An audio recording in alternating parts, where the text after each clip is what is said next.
Welcome to Transformational Leadership, the podcast for leaders building high-performance organizations and teams. In every episode, you will hear from executives and transformation experts who've led with vision, executed under pressure, and delivered real, scalable, and impactful results. You'll hear practical insights and leadership stories from executives who've driven change, delivering transformation, and consistently winning in highly complex environments. No fluff, just frameworks, lessons, and stories from the front lines of leadership. If you're serious about building competitive impact through people, you're in the right place. Here is your host, Jeff Harnois. Hello, everyone, and welcome to Transformational Leadership. I'm your host, Jeff Harnois. I'm here today with Marissa Levin, the CEO of I5 Conscious Leadership and Marissa International, organizations that are focused on developing and creating high-performance cultures. And in today's episode, we're going to be talking with Marissa about a couple of really interesting topics. I can't wait to jump into this with her. The first one is we're going to talk a little bit about her journey, her development journey, and her transformation as a leader, and then, comparatively how she shares that with her clients. We're going to talk about Enneagram and adding that to EQ ultimately for driving deep trust in organizations.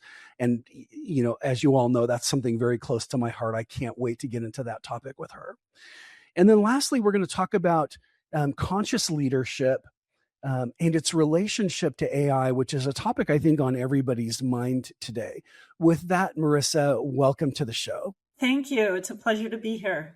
Marissa, it's such an honor to have you, and I would love to hear more about your transformational journey. Why don't you take us from the top? Sure. So I have built 5 companies. My first company, it's hard to believe that I've already been gone from that company for more than 17 years. I started that company 35 years ago. It was a company called Information Experts, education, training, and human capital, really grounded in my master's degree of organizational development and human resources and instructional design. And really, it was just a very mission-driven organization that helped organizations across government, private sector, nonprofit, really use education and training as well as marketing to communicate their value proposition and their messaging, both internally and externally. And it was really in that company that I built it to about $13 or $14 million, had about 90 employees, that I really cut my teeth on leadership. Even though I had a master's degree, the educational component was certainly very important, but it was building the organization that really taught me all about leadership. And I was very young when I started that. I mean, I'm 58 now, and we're talking, 35 years ago. So, I was in my early mid-20s when I started that company, and it really was about learning by doing, on true on-the-job training with leadership. But what I brought into the company just very naturally, as we all do, are just like the way that I move through the world, and the core of who I am and the essence. And all of that has remained very steady through my life and through my leadership journey. I love the story. I love the evolution around it. And I love that you weaved in, the academic component. And, one of the things that I've found also is the concepts and the theoretical components academically are good. They're good foundationally, but they never fully translate into the reality of frontline leadership. What would you say is one of the biggest things that you learned in growing a successful company, especially with the foundations of your academic experience? I would say the single most important thing in terms of growing a company is to be very connected to and dialed into what your core value system is, your mission and your vision. And that's work that I've done from the very, very beginning. And even when I started my first company, I just knew intuitively that that was something that I needed to establish right out of the gate. So my core value system, my moral compass, my North Star, that was the very first thing that I developed in my own organization. My values were, the primary one was quality of products and services, quality of life inside the company, and quality of life outside the company. I even knew back then that making sure that I had very strong work-life integration and work-life balance was really important for me as a leader. And then really knowing your mission in terms of why you exist and your vision, where you're going. Having these foundational elements will ultimately drive every business decision that you make. And even now, 35 years past that time, where I've built that company, exited that company, built another company called Successful Culture International, sold that 3 years ago, built 2 other companies in between, right? I can tell you through the hundreds of organizations and the thousands of leaders that I've worked with across the board, making sure that everything ties back to your values, mission, and vision, and that every business decision runs through those is absolutely a foundational element of any successful business. Yeah, again, really, really appreciate the entrepreneurialism here. And maybe more importantly, the fact that it has led to successful outcomes and successful exits, which I think, every entrepreneur would like to experience at some point in their life. A couple of things are coming up for me. The first one is just the list that you've given highlights transformation at a very large scale. When you think about, the first company that you started versus where you are today, transformationally, how would you describe that? So where I am now, and it has definitely been a journey. So I think one of the most important character traits for me that I've always embodied is that insatiable curiosity, not only about the world around me, but about myself and how I'm wired and how I tick, and really doing the intense, hard inner work to understand why I am the way I am and why I make the decisions that I make.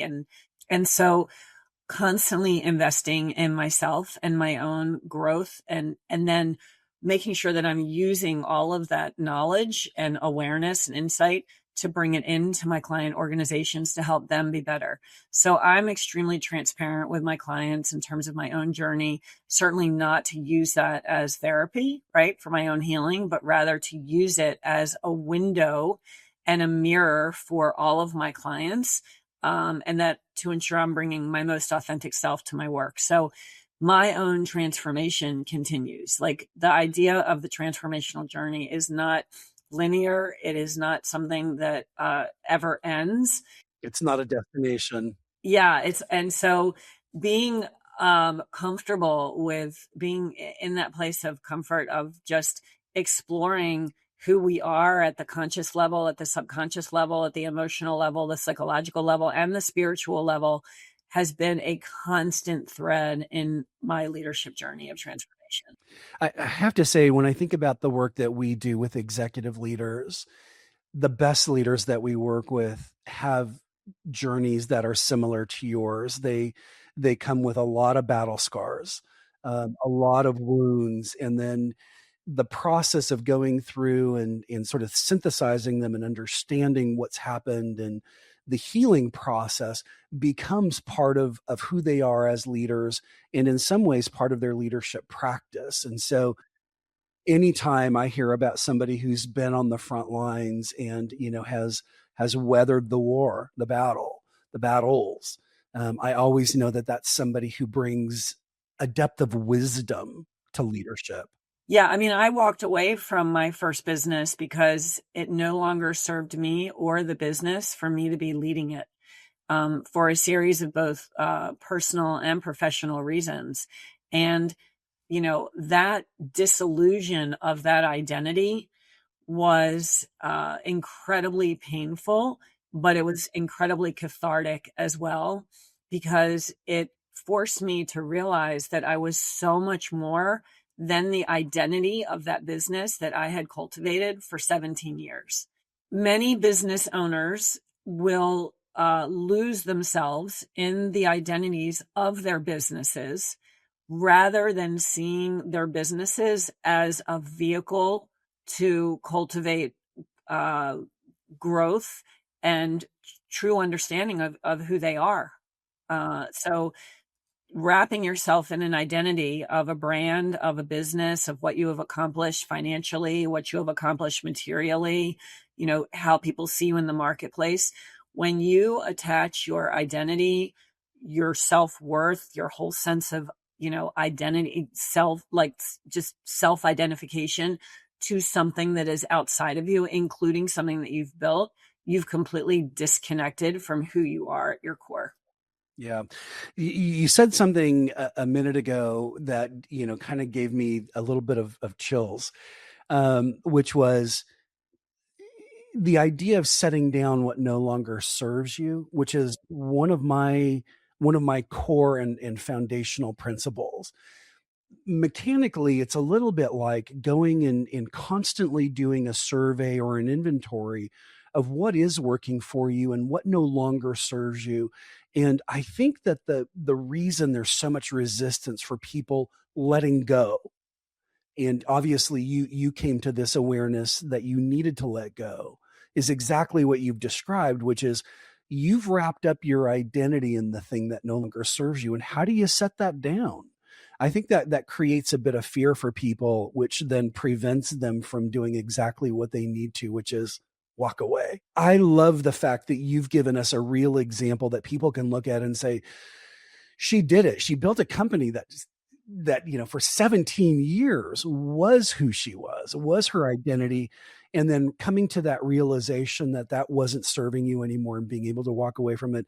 It's a profound moment for me to see it happening in real life. Well done. Thank you. It is unbelievably painful. I remember calling it a psychological bloodbath. And when I knew that it was no longer right for the company or for me to lead that company, and I mean, I'm the one who built it. I mean, it was built on my skill set. I was the sole original founder of the company. And when I finally realized, Malcolm Gladwell talks a lot about the tipping point, when the pain of staying the same becomes greater than the pain of change. This is when we finally make that move to change. And so I can remember the feeling I had of like, well, who am I without this company and what will I be? And all of the public perceptions and, people looking at me, how was I going to explain all of that? And, one of my most important advisors who was helping me navigate all of this, he said to me, you have to just walk away. He said, you cannot take any more money from the company. You literally have to just walk away and not turn back. And I remember that day, and I was looking at him and I'm like, you mean you just want me to leave? Like you I shouldn't get a paycheck. You just want me to leave. And he's like, you have to just leave. And I just remember the feeling of walking from that. And I had launched something else prior. So I had been running Successful Culture in addition to running Information Experts. So that tipping point happened where all of a sudden I had to put all of my emotional energy into Successful Culture. And I can remember, the community, the business community, they were so confused.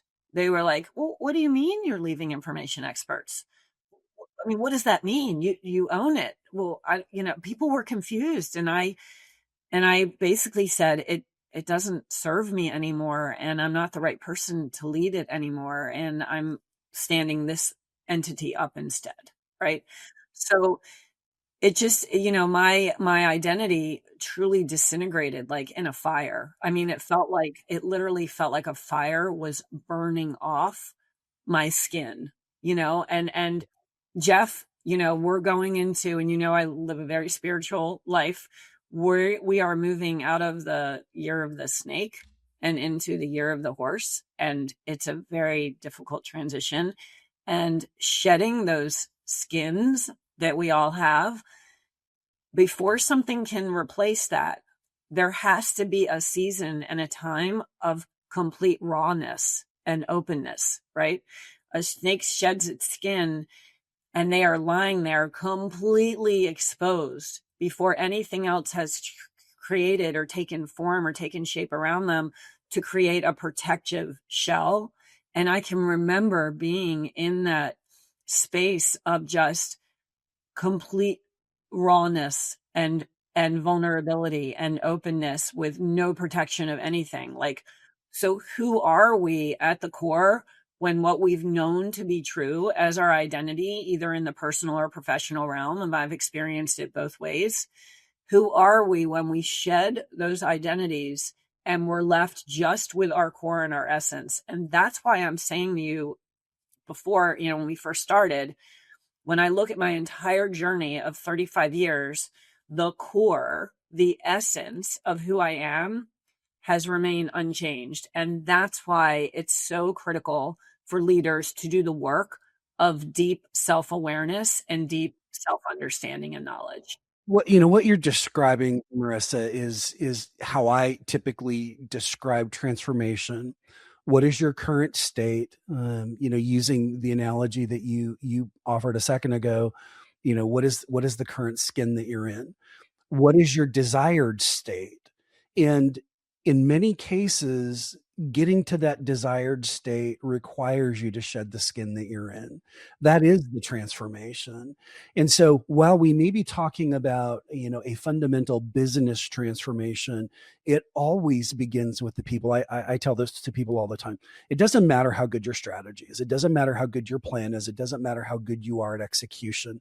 If you don't understand the human component and the human variable in a transformation, it's not going to, it'll either fail or it won't achieve the success that you need it to. And so that doing that deep work is foundational to contributing to the success of the transformation. It's why we use psychometrics in our work. And this is probably a good place to talk about how you incorporate Enneagram and EQ work driving trust in organizations. Tell me a little bit about, top line, how you think and approach that. Sure. So, as and I think you have a similar background. I mean, I've got a background in all of the psychometric testing and the organizational development. I've lived in that world now for over 35 years. So I'm familiar with the whole gamut of all the tests. The Enneagram really called to me because it is rooted in a spiritual tradition, but it is also very scientifically validated. Okay. And the way that the instrument is structured is there are 9 core personality types. And then within each personality type, there are 3 levels of that type. Okay. So at the lowest level for each type, which is kind of like the unconscious or unhealthy level, it talks about motivation. The whole idea of the Enneagram is it's tied to intent and motivation. What are your motives for the things you do? And if you're at the unhealthy level, it's usually related to a core wound that you have not healed, or maybe that you're not even aware of. Then you've got the average for each number, and that is typically how people function in the world. They're not drastically unhealthy, but they're also not, like highly super conscious. And that means their baseline is that they go through the world with this type of personality type.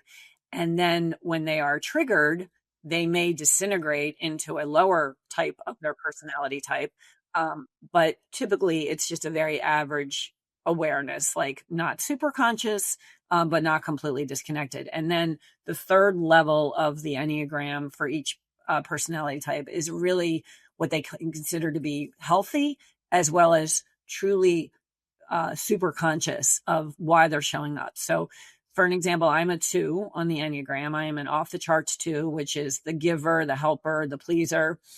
At the unconscious level, people who are 2s on the Enneagram are actually helping others, not because there is a pure motive or a pure intent, but they're doing it because they may have fear of not being validated. They're looking for external validation. They want to create dependency in another person on themselves. They're doing it to overgive, to show what their value is. And people who have not done this type of level of inner work may not even be aware that that's why they're doing those things. And then when people don't respond in a way that they want, they get resentful and they get angry and they fall into a victim mindset. Okay. So as opposed to like a healthy 2, and I'm grateful that I kind of have gone up the scale, although we, as humans, we kind of go back and forth up and down the scale.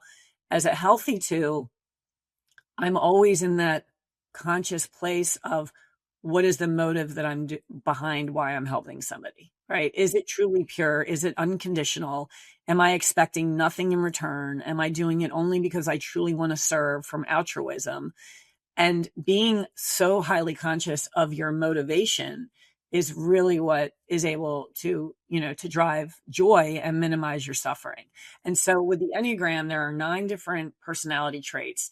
And it's so clear to me when I work with people how they're going to end up testing, because I see the way that they show up, and I bring this tool into the organizations, and team members, when we do this type of exercise, they see their coworkers in ways they've never seen them before. I'm going down to a client in Atlanta later this month in January, and they've hired me to administer 20 Enneagrams, okay, for their leadership team.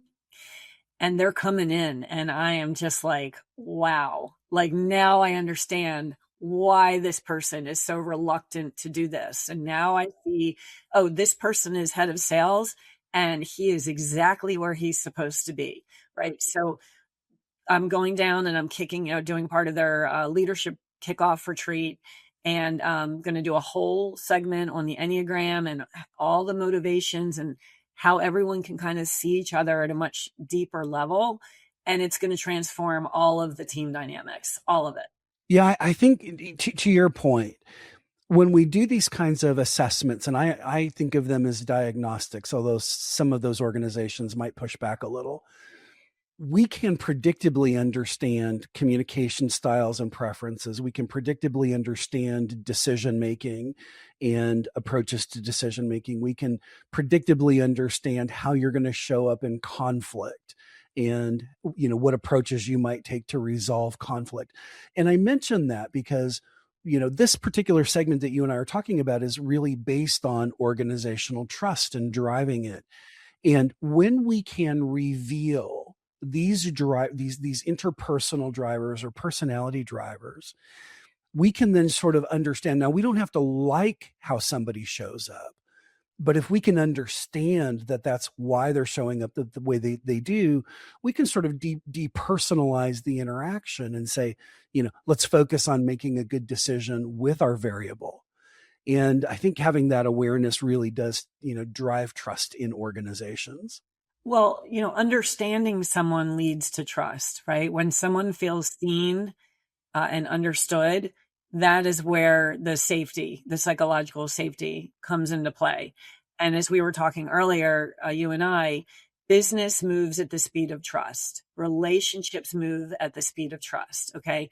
So if you've got an employee or employees in your organization where they're constantly looking over their shoulder and they're feeling like no one gets them and no one has their back, they are going to be looking backward to see what's coming rather than looking forward to see where they can help build the organization. When we're in a place of defensiveness, we cannot be focused on building and innovation and creativity because we're in protective mode. You cannot be in you can't be in both at the same time. So creating conditions that allow employees to really see each other, to understand each other, that's what's going to lead to the trust, and that's what's going to create velocity in the organization. I mean, the connection between psychological safety and achievement cannot be overstated. They go hand in hand. They are 2 sides of the same coin. It is not one instead of the other. The psychological safety is the foundation for achievement, period. Love that. Love that. And then we also talked about, I'm going to make a quick transition here. We talked about a concept called conscious leadership and the relationship to AI. And I'm super curious about your thoughts on that. So as you know, my other company is called I5 Conscious Leadership. My partner, Melissa, and I I developed a model, and she's been fabulous in helping to kind of put the meat behind the model. So the model is the 5 I's of conscious leadership: intention, identity, integrity, insight with a capital S to like really see your people, and then inspiration. And these, from my experience, have been the 5 components that when you have a leader who is highly connected and highly conscious and highly intentional about how they want to show up for their people, these are the 5 traits that end up manifesting. And when that happens, the leaders are really dialed in to who their people are and what their organization needs. So, you start with number 1, intention. That everything in life, when we start from that place of intention, what is our intent, or what is our intention when we pursue any type of action, when we want to show up for people in our relationships. I have a motto that just has always been in my life of do no harm. That, I don't want to hurt people. And so that's kind of like where everything stems for me is, am I creating a safe space? The thread through all the work in my life, from my businesses to my hospice volunteering to the way I show up with my friends or show up, in my relationships, is, can I create a safe space for these people? That psychological thread, right? So intention is really, really key for a leader. How do you want to show up for your people? What type of organization do you want to create? What type of climate and culture do you want to create? Environment, always starting from intention. And then you have identity. How do you define yourself as a leader? Are you highly collaborative? Are you more authoritative? Are you more hands-on? Are you more hands-off? Are you, what are your traits? Humility, service. These are things that my father modeled for me that I endeavor to live on a daily basis. So what is your identity? Integrity. We all know that integrity is the linchpin of anything good. Are your actions, your words, your thoughts, everything in line, right? Through integrity. And then you've got insight, with the capital S. For a leader to really truly have the intuition and the insight to see their people, to understand what their people are going through, see them more than just a role that they're filling, is really key. And then inspiration. How are they showing up every day to inspire and motivate and lead their people? And so this idea of conscious leadership, of truly being so dialed into the position of leadership, to want to raise the consciousness and elevate that within the organization, is what makes leaders so conscious. And in the world of AI today, AI is not just a technology. AI is it's something that leaders and organizations and people have to coexist with, that they co-create with. AI, as it stands now, does not have a conscience. It's not conscious, but it actually is more intelligent than a lot of the people that are using AI. And that is certainly something that has never happened before. And so organizations and people are leaders are figuring out, how do they coexist with, and how do they co-create with AI? And we're just in uncharted territory. I am working on an ebook that's going to come out early this year, about the cultural implications of AI. So, I'll let you know when that hits the market, but this is a massive cultural implication, and leaders need to be highly conscious of that. Current state today, you're thinking about AI. If you had to give leaders something to think about or something to action on as it comes to AI, what would that be? To be very mindful of how they are using it. Okay. So I'm putting on both my human resources and my culture hat. All right. From a human resources perspective, they have to make sure that their handbooks are updated in terms of, the right governance, the right guidelines for how to bring AI into the organization. Many people are using AI at home casually. They're pulling up ChatGPT and Claude and just, like kind of mindlessly using it, right? That cannot be applied in an organization.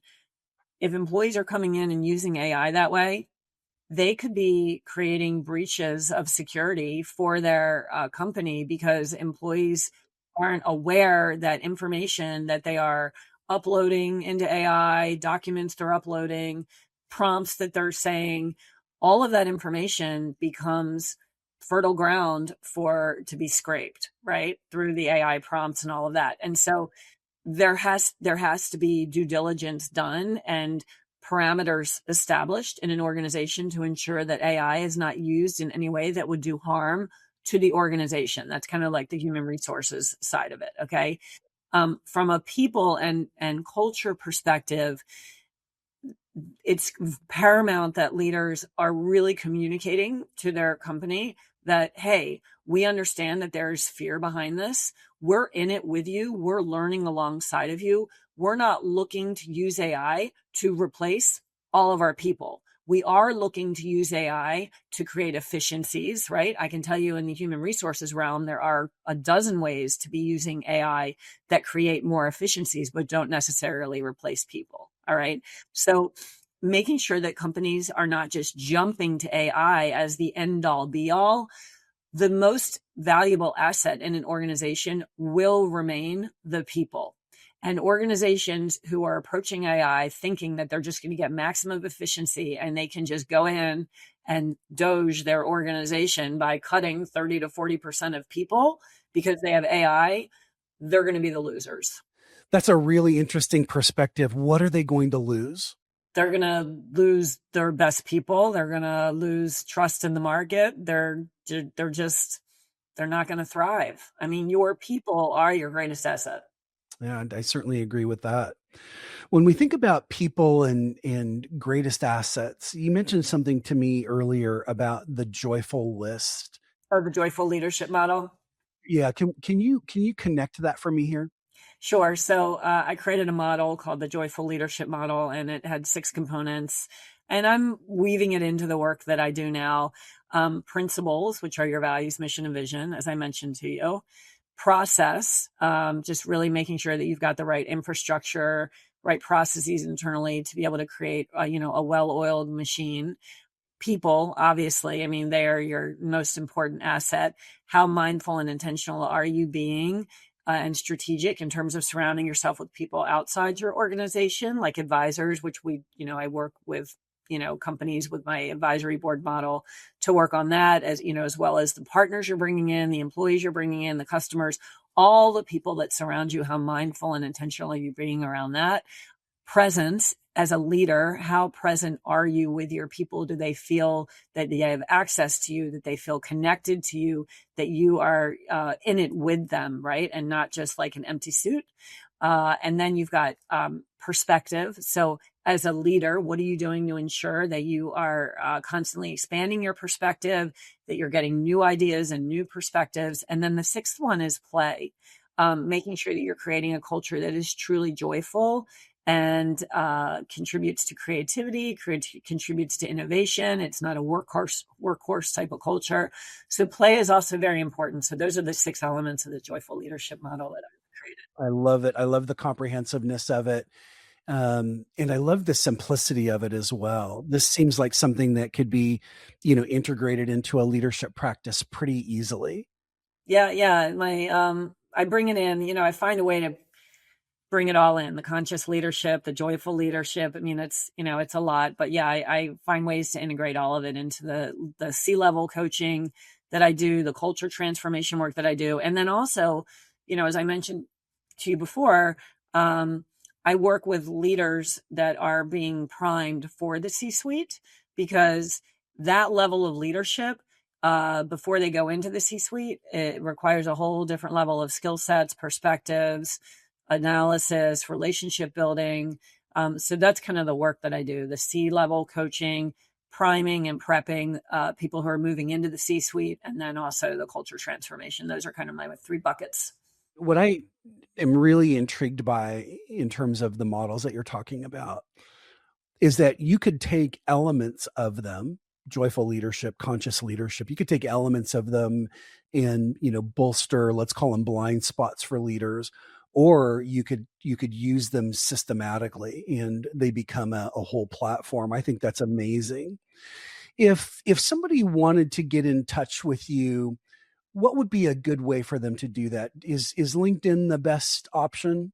Yeah, LinkedIn, as well as Marissa at marissainternational.com.